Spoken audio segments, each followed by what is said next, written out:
Hey, what's up, good people? It's Rob Lee. I'm going to go ahead and play a video for you today, and it's actually the work of a sister on the channel, Joe. And many of you know Joe, also known as Proletarian, one of my favorite people on the channel, somebody that I've been talking to for about a year. I talked to her for hundreds of hours on the phone, and one of the things that we talked about besides Jesus Christ was health. And she understands a lot of what's going on when it comes to health that I don't. Everybody has their strong point. I want you to think about something. Of all the things that the United States and Canada have been bombarded with, the least thing that we talk about is our health and what's being done to us physically. I mean, we know about immigration, we know about the money, we know about the jobs, we know about all that, but we never really talk about our health.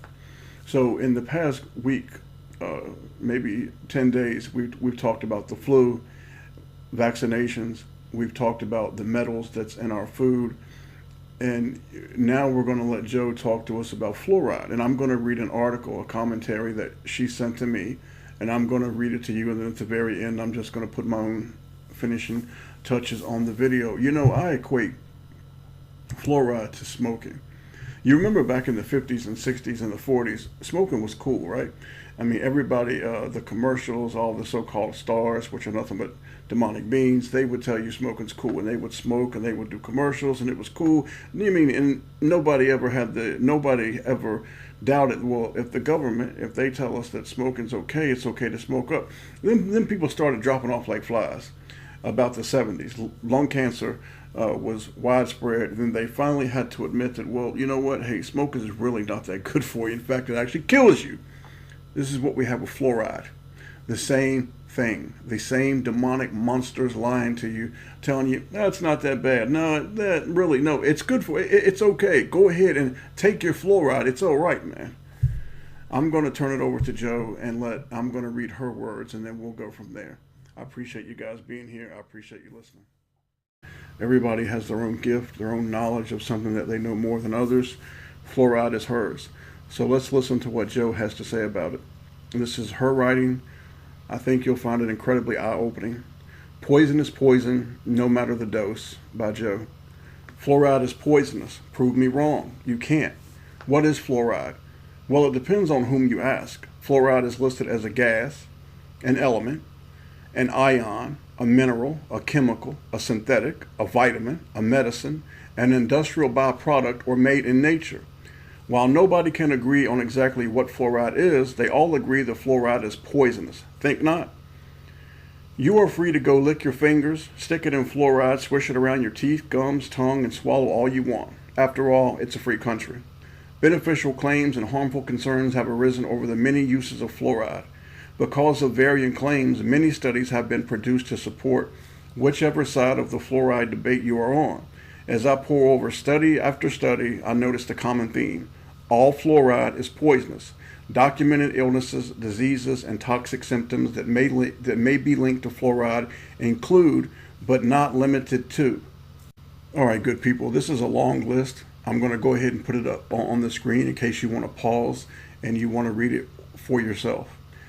Muscle disorders, blurred vision, impaired thyroid function, mouth sores, dementia, leaky gut, bone fractures, genetic damage and cell death, arthritis, hives, headaches, osteosarcoma, bone cancer, disruption in the immune system, cardiac arrest, aging, irritable bowel syndrome, increase in lead absorption, kidney damage, hormone disruption, increase in aluminum absorption, inhibits antibody production, collagen disruption, brain damage, fetal mongolism, damage to fetal development, fibromyalgia, dental fluorosis, lethargy, inactivity of 62 enzymes.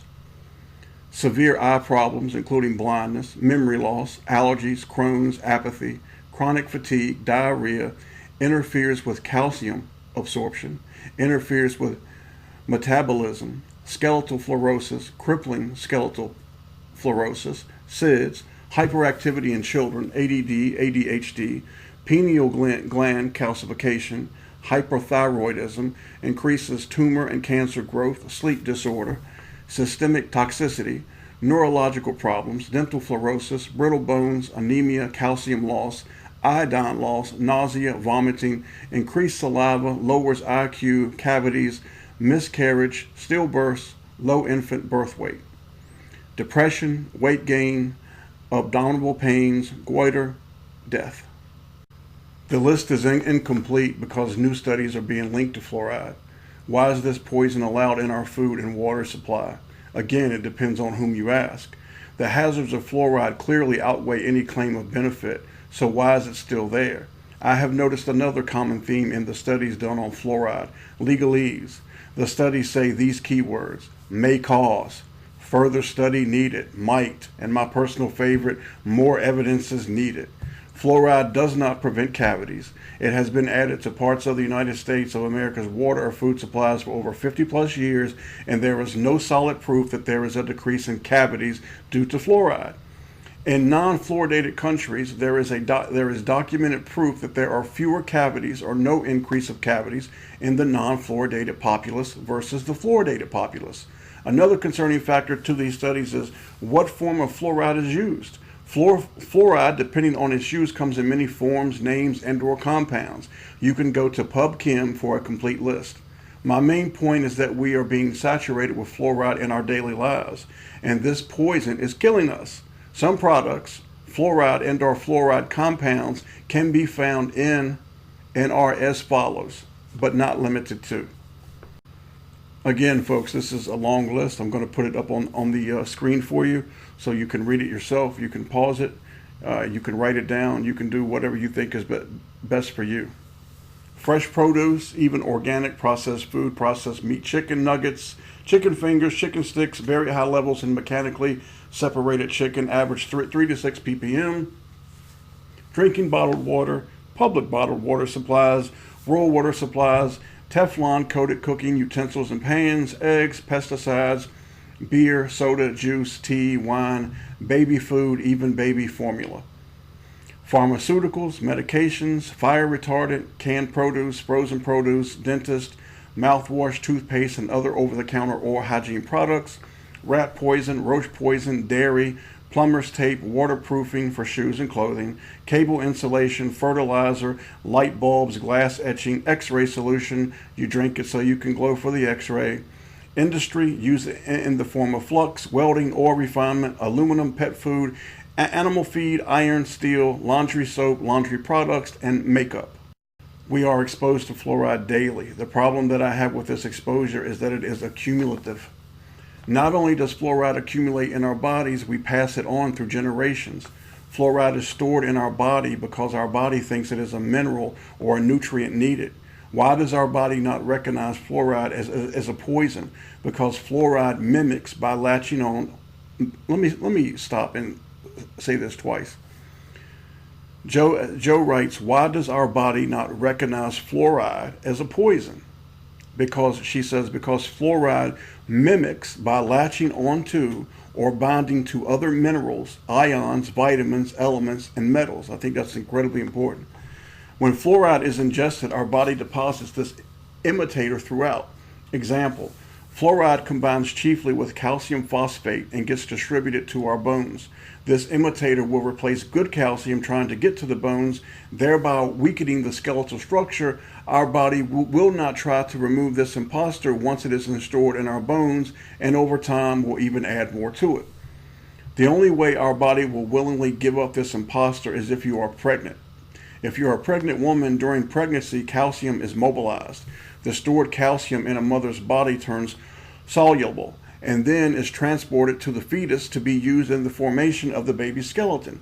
The body does not recognize that among the stored calcium is the imposter fluoride, and the mother sends the imposter along with the calcium. So you see what she's saying here is that when a woman is pregnant, the calcium that goes to help to form the child, it also sends the fluoride with it. So even before the child is born, these wretched son of a bitches are putting fluoride in our children. Let me continue. Forgive me for throwing that in. This calcium fluoride compound is named calcium fluorosulfate. The older an expectant mother is, the more calcium fluorosulfate she has stored in her body. We are just talking about the skeletal structure. Fluoride bonds with so many things outside or inside of our body that when it does reach our liver for processing, it can and does get distributed throughout our skeletal, nervous, hormonal, and muscular systems. It is important to avoid fluoride and fluoride compounds as much as possible. We use fluoride-laced fertilizer. We water with fluoride-laced water. Even irrigated water does not mean that it's fluoride-free. Fluoride from fertilizer and pesticide leaches into the water source. We use pesticides everywhere, personal, city, county spraying. Our commercial food supply has an extra dose of pesticide on it for transportation purposes. Do they wash it off at the store or processing plant? If they do, then it is most likely washed with fluoridated water. We bring it home and we wash and or cook with more fluoride, and then we eat it. How many chances has fluoride had to bind with other elements, minerals, vitamins, ions in that process? Also listed laundry soap, laundry products, and makeup. Our skin is the largest organ that we have. Skin breathes and absorbs up to 67% of what is exposed to daily. The absorbed product is sent straight to the liver for processing. Children have been found to swallow half of their dental hygiene product every single time they use it. Adults spit toothpaste and use mouthwash as a rinse swallowing residue as well. On a smaller scale, our mouth automatically absorbs whatever we put into it. So even if you rinse well, you are still exposed to fluoride. Also listed fire retardants. This fluoride-based chemical is on mattresses, including infant mattresses, of course, clothing, furniture, carpets, and other home, work, and various workplaces. We inhale and absorb fluoride-based products everywhere we go. There are safe alternatives to every single use of fluoride-based products. That is the most sickening part of this whole fluoride debate. Studies do not tell you that they are done in the purest forms under controlled environments. These controlled studies done on fluoride have found fluoride, no matter in what form or compound it is given, no matter in what form or compound that it is given to the populace, it's poisonous. To hide fluoride poisonous nature, we are given small doses. This is how they conceal it, because they give us small doses. Controlled studies show high doses of fluoride is poisonous to life. Common sense tells us that small doses are just as poisonous. Part per million is deceptive and does not matter when you are saturated in poison. After all, poison is poison no matter the dose. Fact. Fluoride is more toxic than lead, but slightly less toxic than arsenic. The CDC, ADA, FDA, the so-called geniuses, decided long ago to put it in our water and food supply. Now to save face, they keep the fluoride poison there. End of commentary by Joe. All right, good people. After listening to that, that should be quite an eye-opener for you. And the thing that we have to ask ourselves now is a twofold question. One, we have to ask ourselves is who is responsible? And two, we have to ask ourselves, what can we do? And first of all, I want to thank you, Joe, for sharing this with your fellow brothers and sisters in the name of Jesus Christ. So let's ask ourselves these two questions. Who is responsible and what can we do? Well, what can we do? Many of you will make comments in the comment section about what can be done. And maybe we should even do another video about what we can do to fight fluoride in this country. Because notice what Joe said, in other countries, it's already gone. It's only here in the United States because they mean to kill out the United States and Canada. And who is responsible? How about the Bible tells us who is responsible? How about it's the serpent and his children, the ones that fell? And if this is too much for you, man, go to another channel. Somebody else can feed you a whole lot of bullshit. They can feed you a whole lot of lies. On this channel, it's the truth. All you have to do is look on any lodge, man. Any lodge to see the mark of the devil. That's all you got to do. Take a real good look and you will see. Look all around this earth at the monsters that have the power, and then ask yourselves, why would all these beings, why would they be willing and want to kill so many people? The Bible tells us why, because they are not the children of the Almighty Father. We are. They mean to kill us out. They want to kill us out. That's what's really going on. They are mystery Babylon. if they would starve to death, 10 to 20 million, and nobody knows the real amount, I've even heard as many as 30 million. If they would starve that many children in the Ukraine, do you really think they would have any problem killing you or your children? They hate you because of who you are. They hate you because of who you are. Of all the families upon the earth, only you have I known. This is the Almighty Father talking to Israel, talking to Judah, his family. And no, I don't mean the people over in Palestine. I'm talking about the real tribe, the real people, the real family of the Almighty Father. The same beings who killed Jesus Christ are the ones who poisoned.